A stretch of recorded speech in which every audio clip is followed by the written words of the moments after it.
Bueno, buenas noches, Dios les bendiga en este viernes. Qué increíble cómo pasa el tiempo. Hoy ya nuevamente viernes, pero lo lindo es que hasta hoy Dios nos ha traído y hasta hoy hemos tenido la oportunidad y la posibilidad de estar aquí, de conectarnos nuevamente y darle gracias a Dios porque la bendición que nos permite de utilizar estas redes sociales para podernos congregar en torno a la preciosa palabra de Dios.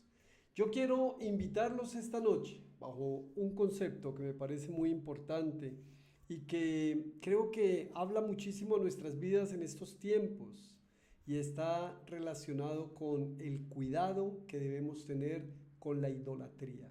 Cuidado con la idolatría. Y es sobre todo ese llamado que hace el Señor para que tengamos mucho cuidado, porque a veces, como el autor del libro El Dios al que adoramos, es que nos enseña y nos muestra que a veces podemos estar adorando a algo que creemos que es Dios, pero que realmente no es Dios. Cuidado con la idolatría. Y para esto los quiero invitar en esta noche a que vayamos al segundo libro de los Reyes. Segundo libro de los Reyes, capítulo 18, versículos del 1 al 4. Segundo libro de Reyes, capítulo 18, versículos del 1 al 4. Le doy un segundito ahí, unos segunditos, para que lo vaya buscando en su Biblia o en su celular y lo vaya a poder resaltar. Segundo libro de Reyes, capítulo 18, versículos del 1 al 4. Oseas, hijo de Elá, tenía 3 años de reinar sobre Israel cuando Ezequías, hijo de Acaz, comenzó a reinar sobre Judá. Tenía entonces 25 años y reinó 29 años en Jerusalén. Su madre se llamaba Abí y era hija de Zacarías. Ezequías hizo lo recto a los ojos del Señor, como antes lo había hecho David su padre. Versículo 4. Quitó los altares de los montes y despedazó las imágenes, cortó los símbolos de acera y destruyó la serpiente de bronce que había hecho Moisés, a la que hasta entonces los israelitas le quemaban incienso, y la llamó Nehustán. Tremendo. Oremos esta noche. Padre, en el nombre de Cristo Jesús, venimos ante ti en esta noche.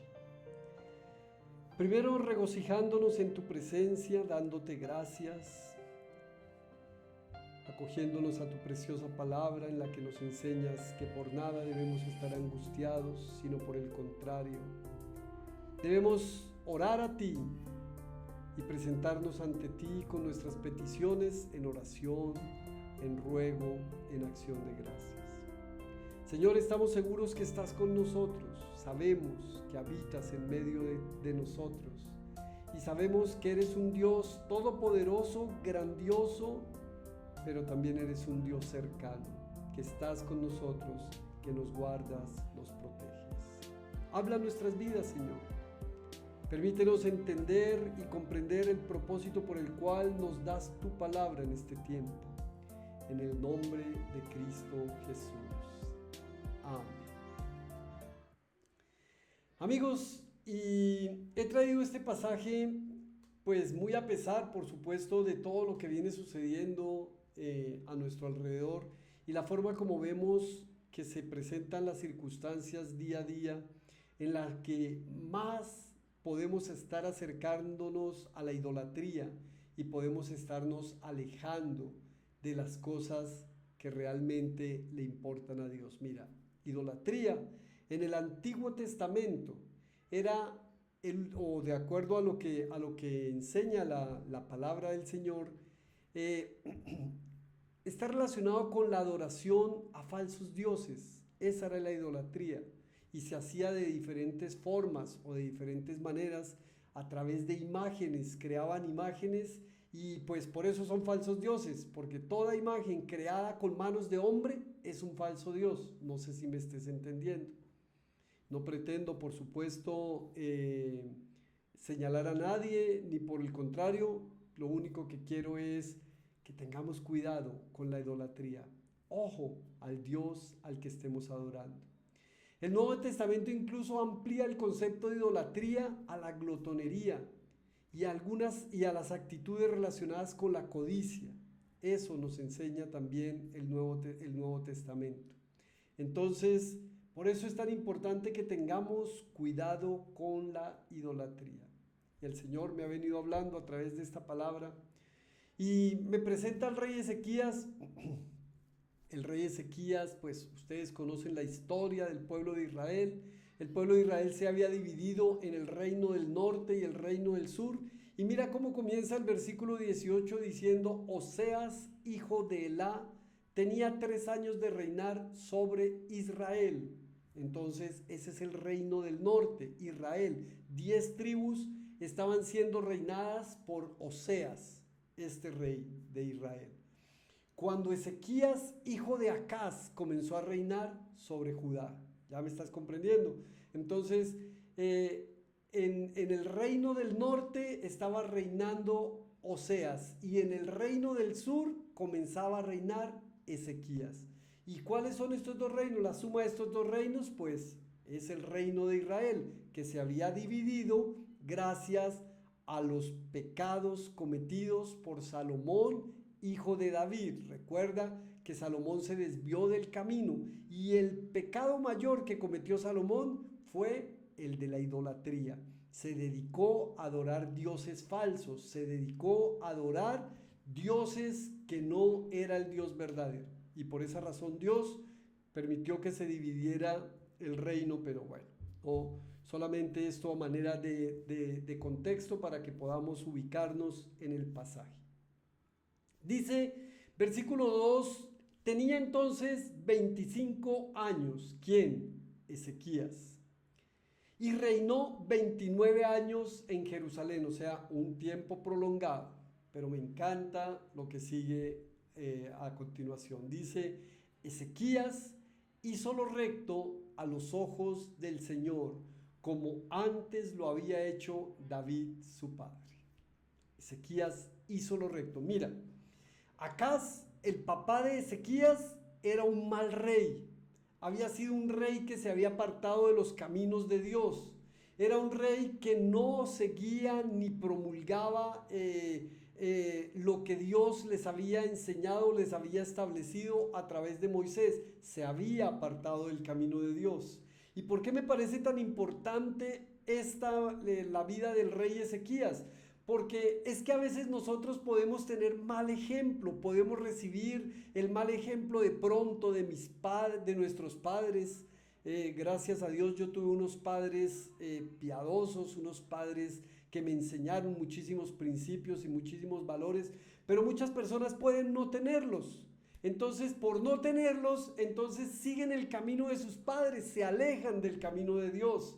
Pero ¿qué hizo Ezequías? Ezequías, al ver que tenía un padre que no seguía el camino de Dios, entonces miró más atrás, miró hacia uno de sus descendientes, miró hacia donde estaba el camino del rey David y dijo, bueno, si mi papá no pudo, pues ahí está David. David sí pudo y yo voy a imitar lo que David hizo. Y es por eso que dice que Ezequías hizo lo recto a los ojos del Señor, como antes lo había hecho David su padre. No hay ninguna excusa para que hagamos mal.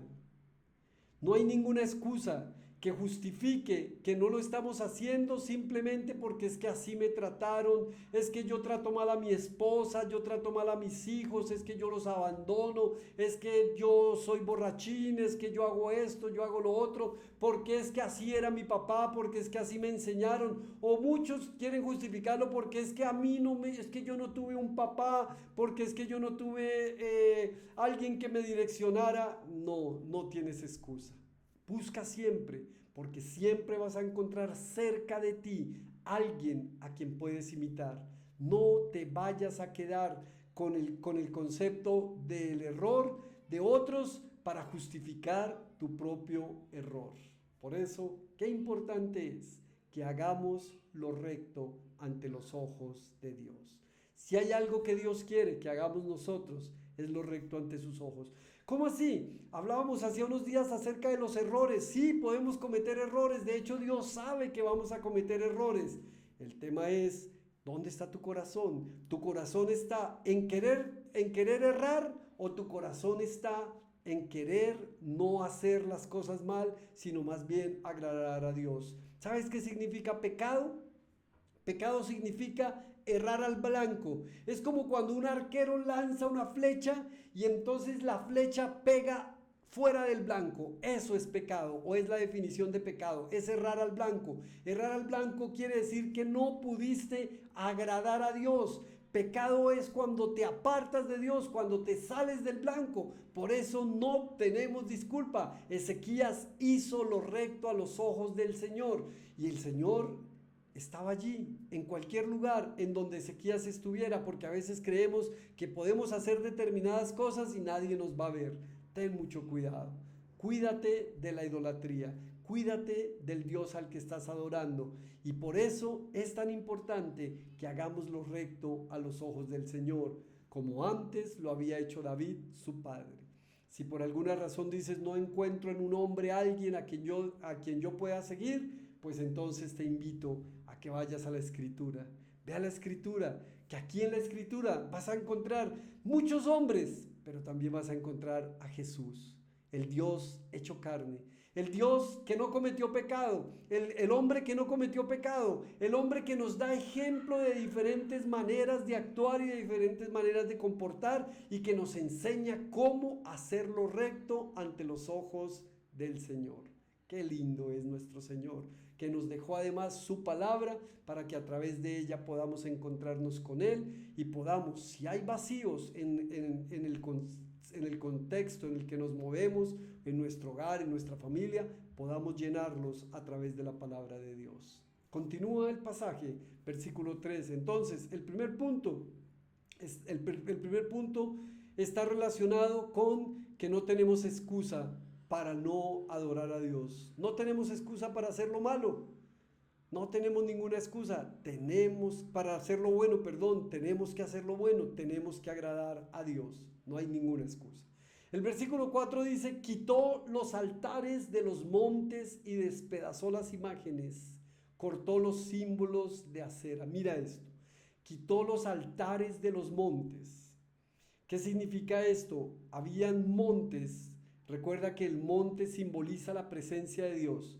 Y el pueblo de Israel había establecido en algunos montes altares a diferentes dioses. Y entonces cuando querían adorar a un dios, pues iban allá. Si querían agua, adoraban al dios, a un dios para que les diera agua. Si querían cosechas, fertilidad, entonces adoraban a otro dios. Y entonces cuando querían adorar al verdadero Dios, entonces iban al monte santo. O sea, habían establecido diferentes montes. Y por supuesto que Dios me ha venido hablando en este pasaje. Y es ¿en qué monte puedo estar yo adorando? Porque pues el monte al que yo pueda estar yendo puede estar relacionado con una persona, puede estar relacionado con el trabajo, puede estar relacionado con las riquezas, puede estar relacionado con un hijo, etcétera. O sea, incluso hemos llegado al punto de a veces idolatrar personas, hombres, mujeres, y lo vemos hoy día en este periodo electoral, como vemos como hombres y mujeres son capaces de entregar su propia vida por lo que dice otro ser humano, otro mortal, otro hombre, aunque esté equivocado, y ellos lo defienden y salen y son capaces de cometer cualquier acción y cualquier actividad porque los tienen idolatrados, porque los han levantado como ídolos. Y yo no sé si es que muchas personas no han leído la Biblia o la leen mal, pero aquí dice claramente, despedazó las imágenes. No adores, no engalanes, no enaltezcas, no te postres ante las imágenes. Todas las imágenes hechas con manos de hombre no son más que eso, son unas simples imágenes, sin importar qué sean ellas. Entonces hay una segunda acción que nosotros tenemos que realizar a nuestro alrededor para que podamos responder a esta acción o a este interrogante. Cuidado con la idolatría. Mira, quitar los altares de los montes, despedazar las imágenes y cortar todos los símbolos de acero. Eso significa saca de tu casa, saca de tu hogar, saca de tu familia todo aquello que represente idolatría. Si crees que estás idolatrando al hombre, no lo idolatres más. Si crees que estás idolatrando si tú crees que si no llevas determinada cosa en tu billetera o determinada cosa colgada, etcétera, y que cuando ya no la lleves entonces vas a estar mal, entonces puedes estar seguro de que estás idolatrando, porque no se trata de lo que lleves en tu billetera, no se trata de lo que lleves colgando, no se trata de que tengas una Biblia abierta, se trata del Dios todopoderoso que todo lo ve y que sabe cuando tú le estás rindiendo culto y cuando estás dependiendo de algo, de una imagen o de una cosa material, que lo único que va a lograr es apartarte del camino de Dios. Y mira, para completar el pasaje, el pueblo de Israel, porque es que a veces nosotros decimos, usted va a decirme eso, por ejemplo, ustedes ven y se encuentran muchas veces en algunos programas de televisión en donde dicen trajimos el agüita bendita de Israel, viene del mar muerto y es agua bendita, y entonces si usted la tira, la coloca, la saca, etcétera, o no cree, entonces usted está cometiendo un pecado, usted es malísimo porque está cometiendo un pecado. Es que alguien me mostró alguna vez una de las astillas, entre comillas, de la cruz en la que había sido crucificado nuestro Señor Jesús, que según él existían solamente 12 astillas y él tenía una, tan de buenas. Y entonces idolatraba ese pedacito de madera, cuando hoy día eso no existe. O sea, no hay evidencias de que se conozca cuál fue la cruz en la que murió nuestro Señor Jesús, no existe. Y si existiera, cuidado con idolatrarla, porque a veces creemos que hay cosas santas que tenemos que idolatrar, que es que esto sí es sagrado, a esto sí lo tenemos que idolatrar. No, tampoco. Mira cómo continúa el pasaje en el versículo 4. Y destruyó la serpiente de bronce que había hecho Moisés, a la que hasta entonces los israelitas le quemaban incienso, y la llamó Nehustán. Escucha esto, la serpiente de bronce.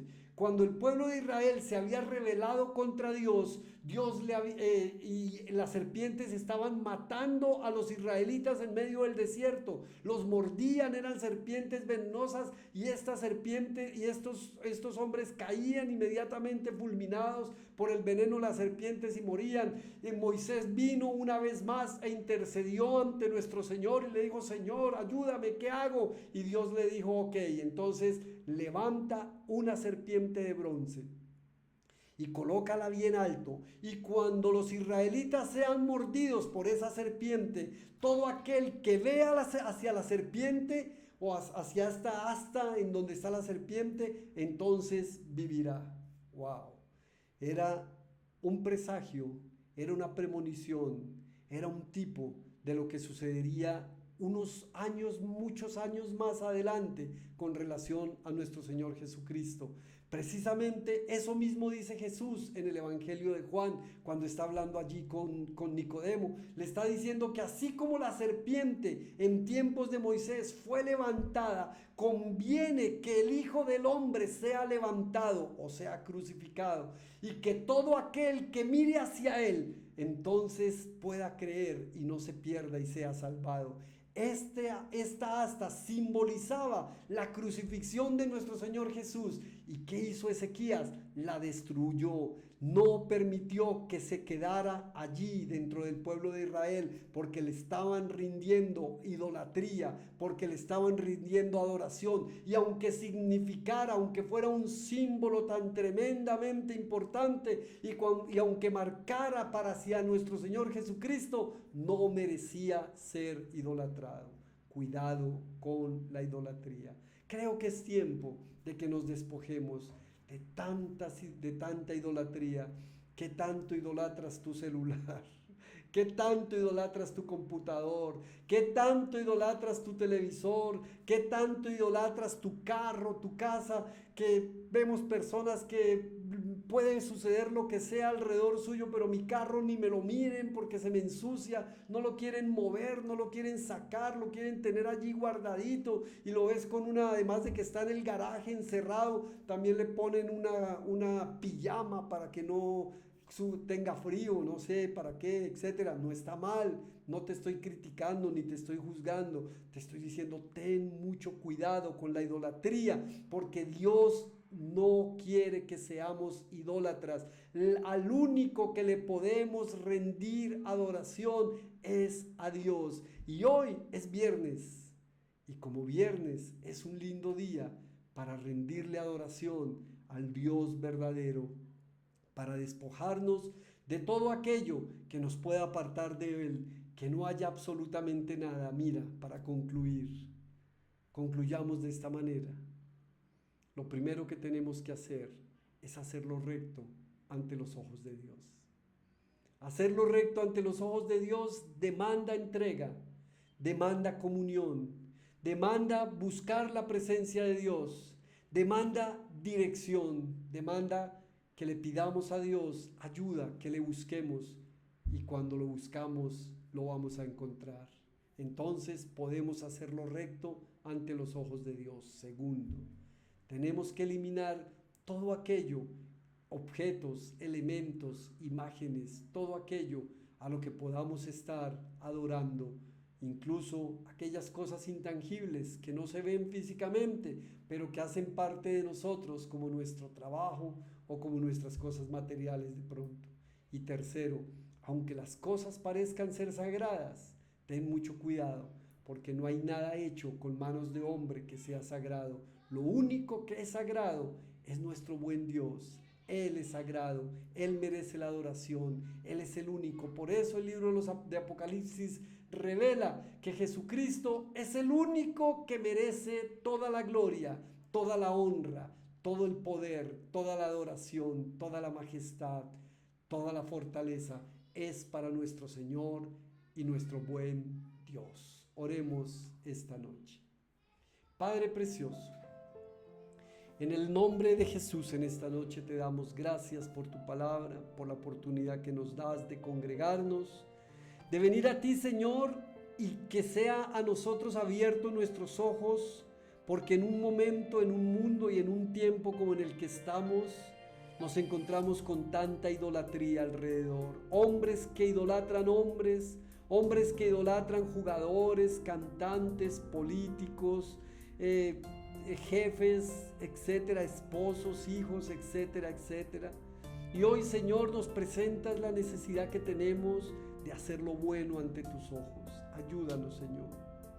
Ayúdanos a hacer lo bueno ante tus ojos, que podamos servirte de manera real y que podamos librarnos de toda esta idolatría que a veces no nos deja avanzar y que a veces nos deja estancados porque nos quedamos idolatrando o deseando y pidiéndole incluso a las cosas físicas, materiales, hechas con manos de hombre, y nos olvidamos que tú eres el Dios creador de todas las cosas y que no se encuentran allí en las cosas materiales o físicas ni tu presencia ni tu respuesta.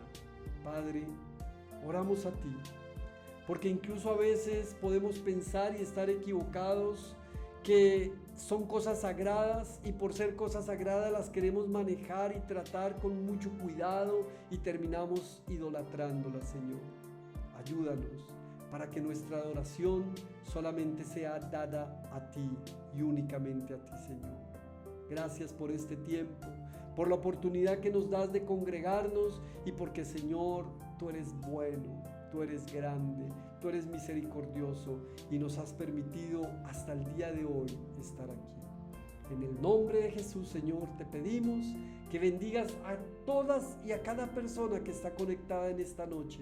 Bendice su hogar, su familia, su casa, su trabajo. Dales salud, dales vida, dales discernimiento, dales entendimiento y permíteles, Señor, este fin de semana que sean sorprendidos por ti.